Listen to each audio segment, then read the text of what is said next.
Bienvenue dans le vestiaire avec Nicolas Saint-Pierre. On parle avec Pierre Gros, mesdames, messieurs, de la charge d'Ottawa. Pierre, évidemment, l'entraîneur des gardiennes avec l'équipe de la capitale, qui, elle, se prépare à leur camp d'entraînement qui va débuter le 7 novembre prochain. Comment est-on fébrile, mon cher Pierre? Tout d'abord, je vais te dire bonjour et bienvenue de retour dans le vestiaire. Content de te retrouver. Ah, ça va très bien. On se prépare tranquillement pas vite, mais le camp d'entraînement commence dans une couple de semaines. Alors, je pense qu'on a tout hâte que ça commence parce que ça fait longtemps qu'on est ensemble. Oui, tout à fait. Alors, 29 joueuses qui ont été invitées, dont 4 gardiennes, Gwyneth Phillips et Sani Aola, qui est un de vos choix de la dernière session au repêchage 2025. Parle-nous justement de comment elle est mieux préparée, comment on la sent. J'imagine que durant la saison morte, tu lui as parlé. Comment l'expérience de l'an dernier va l'aider à gravir les échelons cette année? Je pense qu'elle a eu de très bonnes expériences dans les championnats du monde. Elle a été la première gardienne pour l'équipe de Finlande. Alors, je pense qu'elle a terminé sa saison avec l'Université de Saint-Cloud. Euh, puis je pense que ce qui est arrivé, c'est que cet été, c'était une grosse été pour elle, pour vraiment faire certaine qu'elle était en bonne forme pour notre année. Puis je pense que c'est une été d'apprentissage aussi pour elle, pour être prête pour notre ligue, pour être prête pour la ligue professionnelle. Alors je pense qu'elle se dirige vers Ottawa très bientôt. Alors j'ai hâte d'embarquer sur la glace avec elle. Mais je pense qu'elle va lui donner on avait un extraordinaire duo l'année passée avec Murray et Phillips. Je pense que cette année, je pense qu'on va être choyé avec un autre bon duo avec Phillips et Aola. Donc, déjà, on peut confirmer qu'Aola, vous la voyez comme votre numéro 2 cette année, là.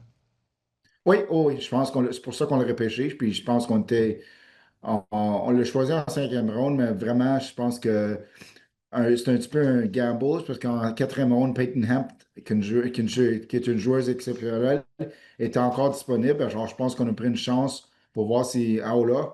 Puis je pense que la façon que le repêchage y allait, on voyait que toutes les gardiennes étaient pris. Puis Aola était vraiment le numéro un, la gardienne numéro un sur ma liste.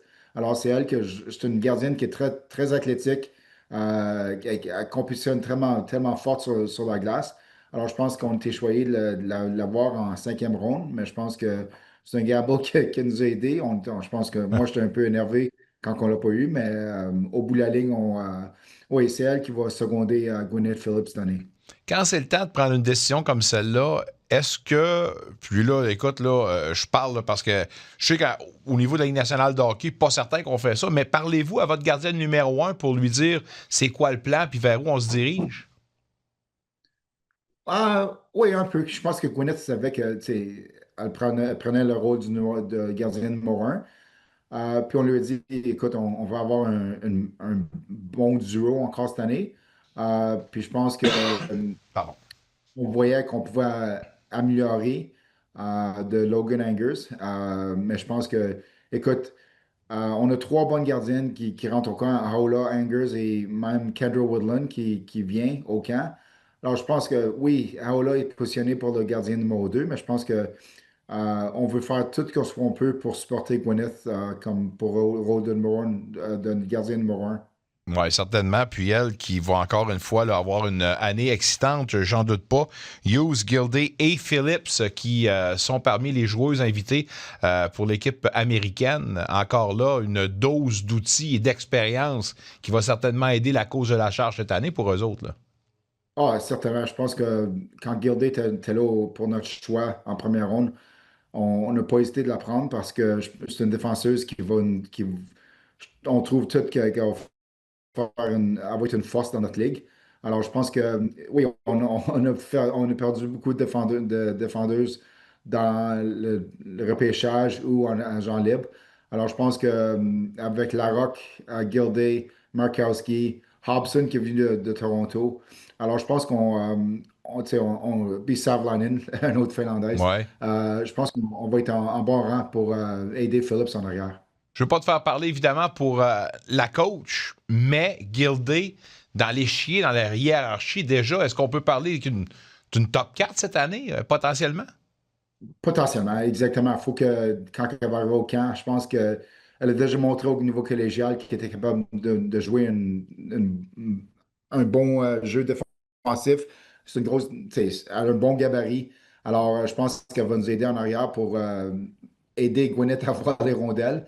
Mais je pense que, écoute, c'est certain, c'est là qu'on la voit. Mais évidemment, il faut commencer le camp, il faut voir où est-ce que les défenseuses se placent elles-mêmes. Mais je pense que, évidemment, un choix de première ronde, tu espères toujours qu'elle va jouer des minutes très importantes pour notre équipe. Euh, C'est-tu le point numéro un que vous devez améliorer peut-être ou colmater avec le départ justement des joueuses à la ligne bleue, c'est-à-dire la défensive, la resserrer et avoir évidemment les joueuses qui vont pouvoir vous aider? Là? Ben, je pense que, comme tu as vu l'année passée, on joue le mandat de l'équipe de la Charge d'Ottawa, c'est un jeu d'équipe. C'est, écoute, on fait tout ça ensemble, puis la façon qu'on s'est rendu en finale l'année passée, c'est un jeu d'ensemble. On n'a pas une ou deux étoiles dans notre équipe qui va nous gagner les matchs. C'est un jeu d'ensemble, puis évidemment, Gwyneth joue un gros morceau là-dessus, mais pour l'ensemble des avants et des défendeurs, Pardon. c'est un jeu d'ensemble qui va nous aider à gagner les parties, puis je pense qu'on veut encore continuer avec être une équipe qui va être difficile à jouer contre.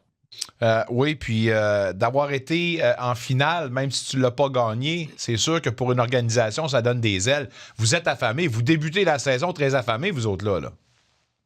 Oh oui, non, écoute, Gwyneth nous a démontré qu'on a la gardienne pour refaire ça.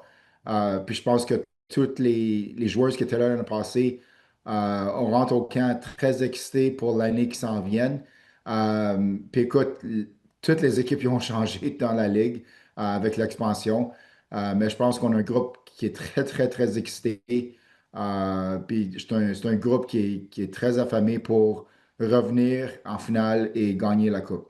Voyez-vous justement cette expansion, deux nouvelles formations de Vancouver et Seattle qui s'amènent, comment, on parlait d'excité, on va reprendre le mot, mais comment c'est excitant pour les organisations et pour les joueuses, effectivement, là, d'ajouter encore une fois de la compétition. Là. Mais je pense que, écoute, comme on s'est dit déjà dans les 2 premières années, le hockey est excitant. Le hockey, c'est du hockey très, très compétitif. Chaque partie, c'est des parties qui sont très serrées. Puis je pense que ça fait longtemps. Évidemment, 2 ans passés, j'étais nouveau dans le hockey féminin. Mais une fois que tu t'entreprends à voir des matchs, à être sur la glace avec eux, tu vois que ça fait longtemps que ça devrait être parti d'une bonne façon. Puis je pense que c'est tellement excitant de voir l'expansion, de voir de plus de place pour les joueuses féminines de jouer au hockey professionnel. Puis je pense que le plus de monde qui viennent voir les matchs, le plus qui voient que c'est du hockey très excitant, puis c'est du hockey écoute, ça fait des années que ça travaille ici, mais écoute, c'est le fun de voir 2 autres équipes dans la Ligue, dans l'Ouest canadien et américain, de voir le produit qui provient aux États-Unis et au Canada. Puis je pense que tout le monde voit comment que le produit est bon.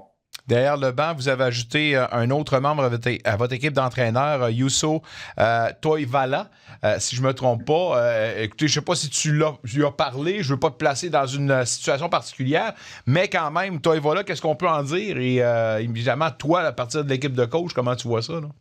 Mais je pense, écoute, on a eu beaucoup de meetings dans les derniers 2 mois, tout ensemble.